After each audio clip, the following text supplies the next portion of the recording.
I mean, when you see the team meetings that they have, like the little behind the scenes segments, the rooms and stuff, Hmm. you just think, more than anything, I think it's people that have never heard the word no in their entire lives. Like whatever stupid thing that they demand, like it just gets given to them, and like that seems to be how these things get made. Uh, yeah, I mean, it's the only way I can explain something like She-Hulk. Uh, no professional human being Oh who yeah. is a fully grown adult would look at that and think, yeah, this will play well. We should do this. Yep. Yep. Let's put millions of dollars into it. Point. You just want to have that guy there, don't you? That one person that just goes, no. Why the hell would you even suggest this? Yeah. No. Like, He would just That's get a fired, necessary though. man. That's a necessary person that has to be a part of any creative like process if it's going to see success. Like seriously, you need that guy. And sometimes that person within the company has to be the bad guy, right? It was like what Jim Shooter was to Marvel back in the Gap, where you heard all these creators, all they hated him, and then he also facilitated the greatest era of Marvel comics between Claremont's X-Men and New Mutants, all that shit. He facilitated all of that, and he got a bad rap with the creators because he was forcing them to make deadlines. He was forcing them rather to make content that people actually wanted. And sometimes you got to be the bad guy. And I don't think they have anybody within these companies that are willing to say, guys, you can hate me for it, but we're not putting this out. Because who the hell watches something like She-Hulk? And we see that being screened behind the company, and we're like, who's like, yeah, are you mean to tell me every single individual is like, yeah? You can think about the layers that this has to go through. I guess, Chris, you would know more than anybody here. Oh, yeah. The layers that all this content has to go through, and nobody stopped it and said, yeah, people don't want that. Like, nobody did that. You would be shocked at the number of meetings about the most minute decisions about everything related to anything in studio and television production, down to marketing materials. And some people, some creatives who are smart, like a Christopher Nolan, in his contract, and I experienced this for a very weird reason, but Chris Nolan is very, very anal retentive when it comes to how his films are marketed.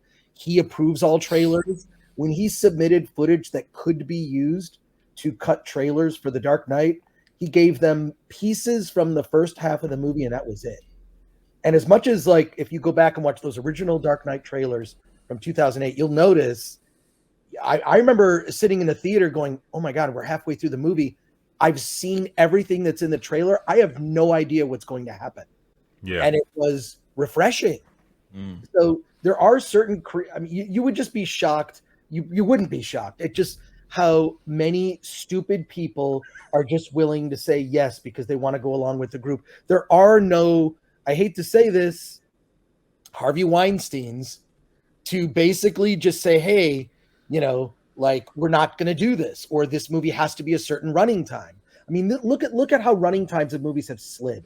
I've talked about it, and people have come after me for it. Like, directors and filmmakers should be able to do what they want. And yes, I agree, within reason. There are also creative people who work really well with certain boundaries. I mean, as much as I did enjoy unexpectedly Guardians 3, why there's no reason that thing should have been 2 hours and 30 minutes. Not Yeah.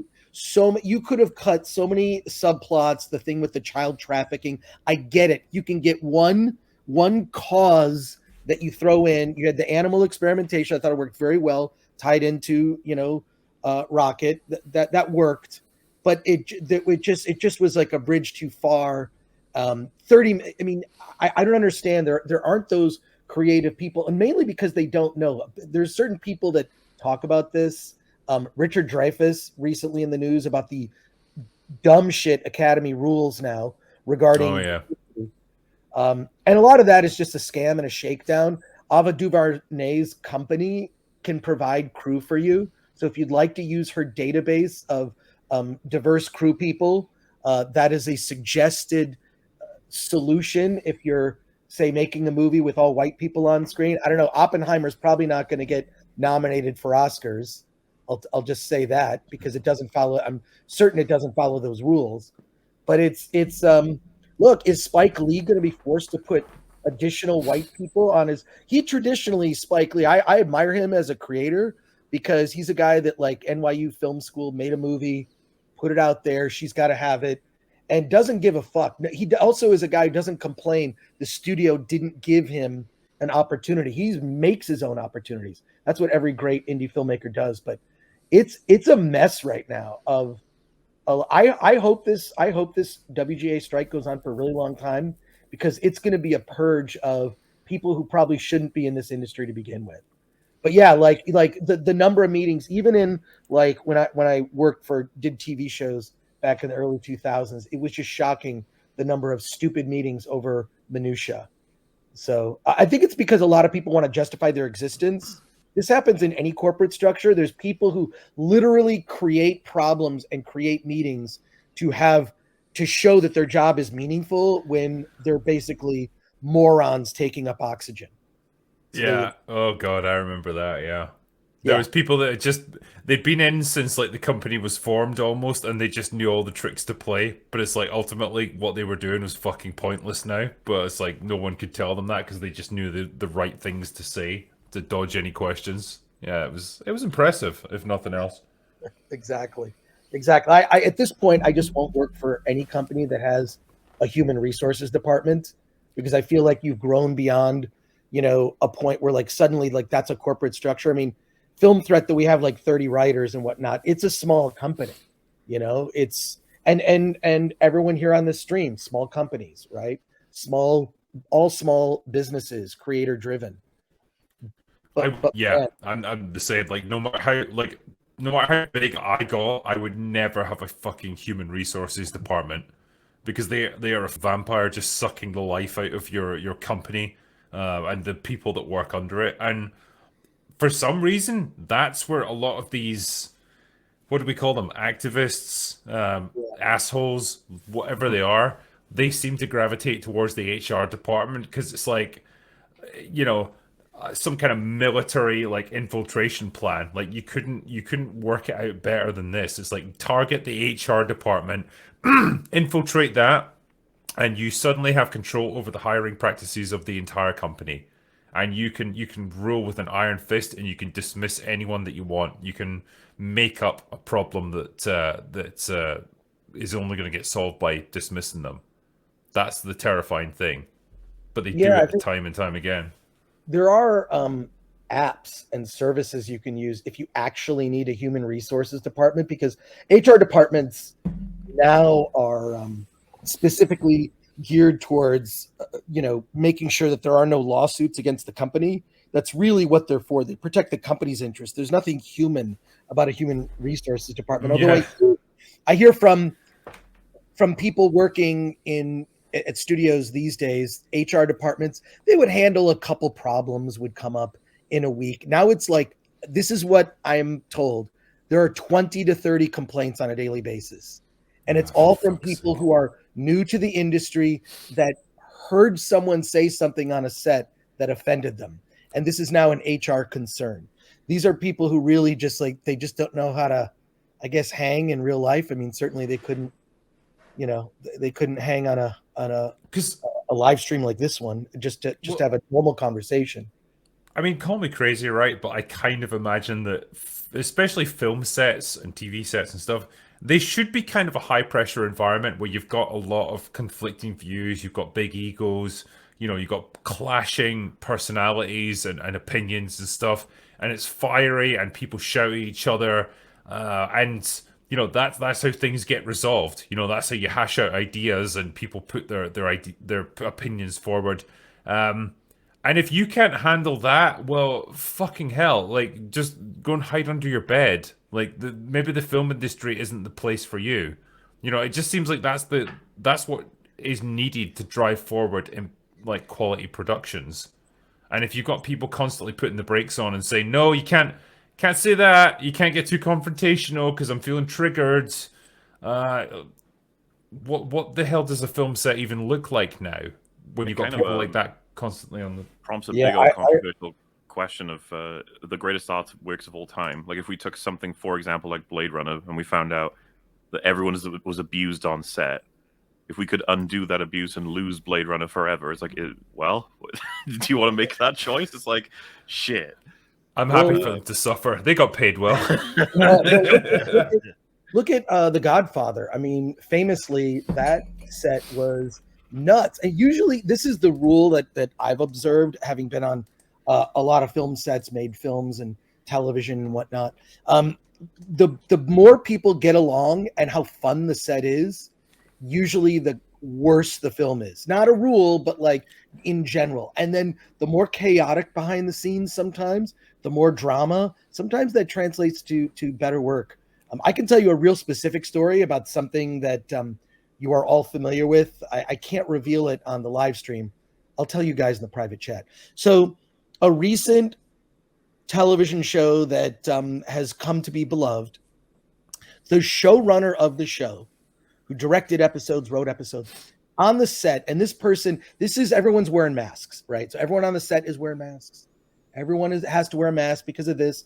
I don't know how much you know about it. There are different zones depending on what zone you're in. You wear a mask or don't wear a mask. If you're talent, you're generally not wearing a mask.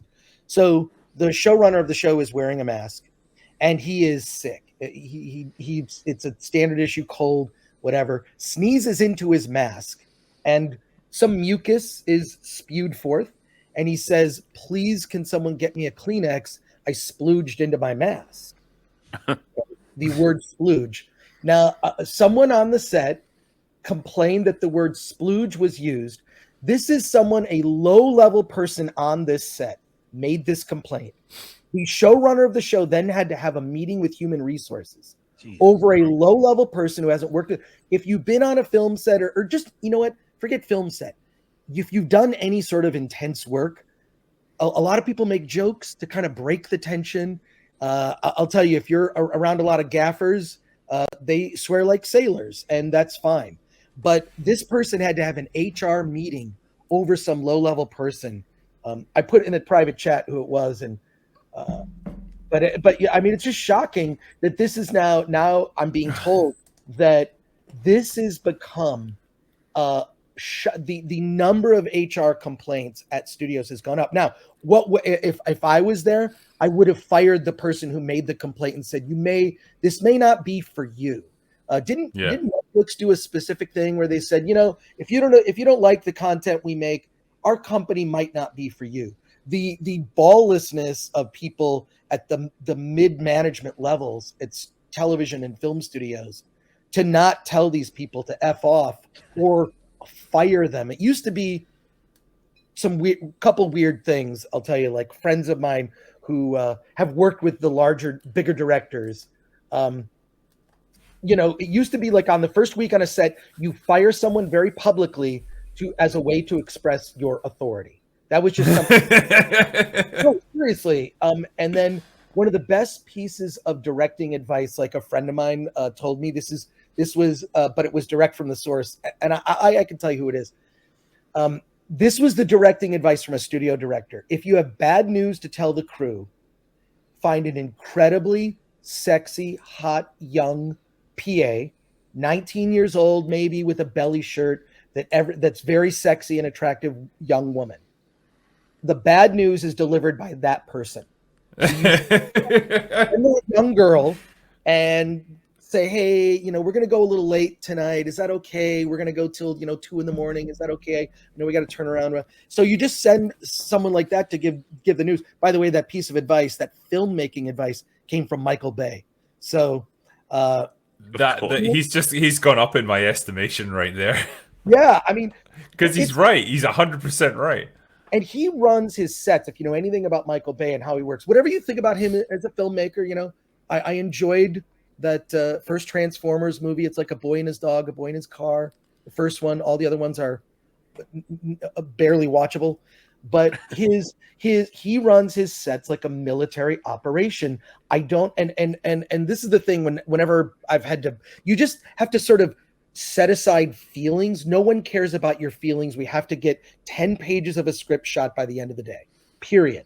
And in that kind of environment, things get tense. People tell blue jokes, blue humor. I mean, look, on Attack of the Show, in between takes, working at people would make raunchy jokes, boom, then we're on camera, we dial it back. But some of the best jokes were never captured on television. But so It's just that to me was just like normal. Like that's kind of how you talk. You're not going out of your way to hurt anyone's feelings. You're just trying to break the tension when things are intense.